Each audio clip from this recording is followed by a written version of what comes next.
अस्सलाम वालेकुम। आज हम बात करेंगे नूरजहां के 20 एपिसोड के बारे में।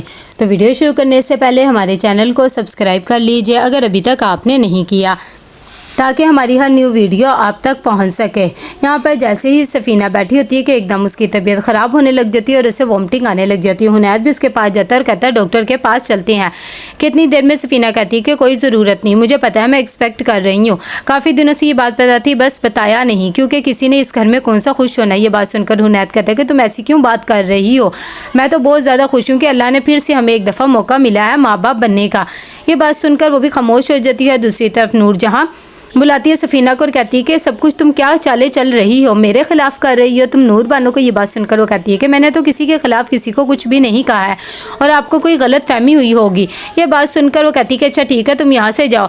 साथ ही वो दिल में सोचती है कि आप जो कुछ मर्ज़ी जिसके साथ मर्ज़ी करती रहें, लेकिन उसका कोई हिसाब किताब नहीं। हम कुछ भी कर लें तो वो बातें सब में सुनाई जाती हैं। खैर खामोश हो जाती है कि इतनी देर में यहाँ पर बहुत ज़्यादा परेशान होती है। सफ़ीना कहती है कि तुमने ये सब कुछ क्या काम करके रखा हुआ है, अम्मा को मेरे खिलाफ भड़का रही थी। सुंबल कहती है कि नहीं मैंने तो ऐसी कोई बात नहीं करी, बल्कि आप जो नूर बानो को कह रही थी मुझे बिल्कुल भी अच्छा नहीं लगा। आप दोनों अम्मा की बुराइयां कर रही थी, मैं ये बात बर्दाश्त नहीं कर सकती। नूर बानो भी वहीं पर होती है और कहती है कि ऐसी कोई बात नहीं, वो हम दोनों की आपस की बात थी और वो एक नॉर्मल कन्वर्सेशन थी। वो मुझे सिर्फ समझा रही थी कि इतनी देर में। सफ़ीना कहती है कि अब मुझे किसी से कोई फ़र्क नहीं पड़ता, जाकर जो मर्ज़ी जिस मर्ज़ी को चुगली लगाओ और जो तुम्हारा दिल करे वो किया करो, अब मुझे कुछ कहने की ज़रूरत नहीं। कि इतनी देर में सुंबल जब कमरे में जाती है तो वो जाकर सफ़ीर को कहती है कि तुम्हारी भाभियाँ मुझे पसंद नहीं करती हैं, मुझे इस तरह बातें कर रही थी, अब देखो मैं कैसे बर्दाश्त कर सकती हूँ कि वो अम्मा के बारे में ये सब कुछ बातें कर रही थी, लेकिन क्या मैंने गलत किया है। सफ़ीर कहता है कि नहीं तुमने कुछ भी गलत नहीं किया और तुम बिल्कुल भी टेंशन ना लो और तुम्हें ये सब कुछ सुनने की भी ज़रूरत नहीं, बल्कि अम्मा के दिल में जगह बनाओ और साथ ही मेरे लिए भी जगह बनवाओ। सुंबल कहती है कि हाँ आप बिल्कुल भी परेशान ना हो, मैं उनसे बात करूंगी। कि इतनी देर में महा यहाँ पर बहुत ज़्यादा रो रही होती है। उसे वो सारे वक्त याद आते हैं जब वो और सफ़ीर एक दूसरे के साथ बहुत ज़्यादा खुश थे।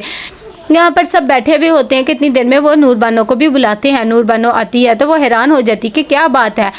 हुनैद कहता है कि ये प्रॉपर्टी के पेपर्स वगैरह हैं, हम चाहते हैं कि शाह महल अम्मा के नाम हो जाए, वैसे भी वो चाचू की जायदाद है, उस पर हमारा ही हक बनता है। सफ़ीर कहता है कि देखो उनका कोई बेटा नहीं था, हाँ तुम उनकी बेटी थी, तो ऐसे करो तुम भी अपना हिस्सा अम्मा के नाम कर दो।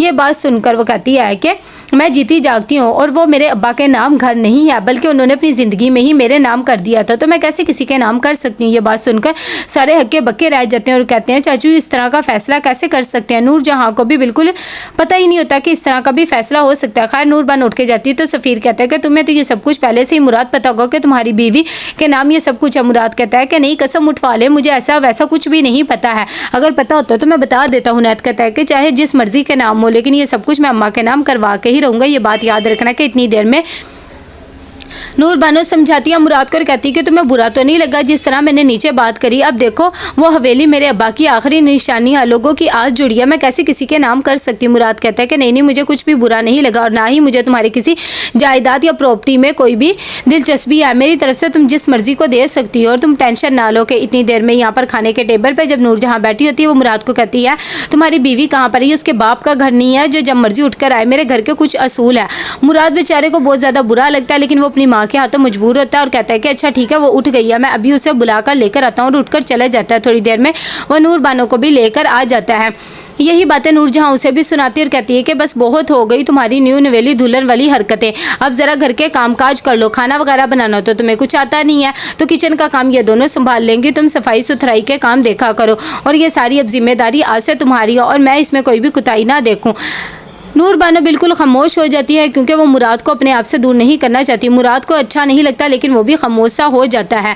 दूसरी तरफ यहाँ पर सफ़ीना आती है डॉक्टर से चेकअप करवाने के लिए। जब अल्ट्रासाउंड करवाती है तो उसे पता लग जाता है कि एक बार फिर उसके घर बेटी हुई है। वो ये बात आकर बाहर हुनैद को भी बता देती है। जैसे ही हुनैद को पता लगता है तो वो भी खामोश सा हो जाता है। सफ़ीना कहती है कि मुझे पता है आपको खुशी नहीं हुई है। कि इतनी देर में नूर बानो यहाँ पर काम कर रही होती है। मुराद आ जाता है और कहता है कि लाओ मैं भी तुम्हारी हेल्प करवाता हूँ, बाद में अपने हवेली भी जाना है, वहाँ के भी इंतजाम देखने। वो कहती कि नहीं मैं कर लूँगी, तुम परेशान ना हो। कि इतनी देर में डॉक्टर से चेकअप के बाद हुनैद ले जाता है सफ़ीना को उसके घर। उसके माँ बाप भी कहते हैं कि हमें तो तुम्हारे जैसा बेटा मिल गया, हमारे लिए इससे बड़ी खुशखबरी की और कोई बात नहीं हो सकती, बस हमारी बेटी का बहुत ख्याल रखना। दूसरी तरफ नूर बानो अपनी हवेली जाती है, सारे इंतजाम देखती है, सारे नौकरों वगैरह को सैलरी देती है, चेक वगैरह कुछ साइन करना होता है। ये सब देखकर मुराद कहता है कि देखो यहाँ पर तुम नौकरों को चेक बांट रही हो और मेरी खातिर तुम कितना कुछ बर्दाश्त कर रही हो। हमारे घर तुम सफाइयाँ कर रही हो, नौकरों के सारे काम कर रही हो। नूर बानो कहती है कि नहीं नहीं, ऐसी कोई भी बात नहीं है और तुम दिल पे कोई भी बात ना लाओ। तुम मेरे साथ हो तो मैं ये सब कुछ बर्दाश्त कर सकती हूँ। तुम्हें कुछ भी सोचने की ज़रूरत नहीं है। कि इतनी देर में यहाँ पर सफ़ीना उनैद को कहती है कि मेरे घर बेटी है, प्लीज़ इसको इस दुनिया में आने देना। जब वो पैदा हो जाएगी तो मैं उसे लेकर खुद कहीं दूर चली जाऊँगी, लेकिन इस दफ़ा मेरी बेटी को पैदा होने से पहले मार ना देना, क्योंकि मुझे पता है तुम्हारी अम्मा को बच्चियाँ पसंद नहीं है, लेकिन इस दफ़ा मैं अपनी औलाद को कुछ भी नहीं होने दूंगी। ये सब बातें सुनकर उनैद बेचारा बहुत ज़्यादा शर्मिंदा हो जाता है और कहता है कि देखो तुम मुझे और शर्मिंदा कर रही हो। ठीक है माना, हमसे गलती हो गई थी, लेकिन अम्मा को मैं खुद ही समझा लूँगा, तुम्हें परेशान होने की ज़रूरत नहीं है। कि इतनी देर में नूरजहाँ कहती है कि तुम लोग कहाँ रह गए थे। ठीक है तुमने अपने ससुराल जाना था, लेकिन इसका यह मतलब तो नहीं है ना कि तुम वहाँ पर जाकर बैठे रहो। इंसान की कोई इज्जत नफ्स भी होती है। उनैद कहता है कि नहीं नहीं, वो आपको बता के तो गए थे कि डॉक्टर के भी जाना था और साथ ही इसके घर वालों के भी गए थे। ये बात सुनकर वो कहती है कि डॉक्टर ने क्या कहा है, तो उनैद खामोश हो जाते। तो कैसा लगा आपको एपिसोड, लाइक शेयर करके लाजमी बताइएगा। अल्लाह हाफिज़।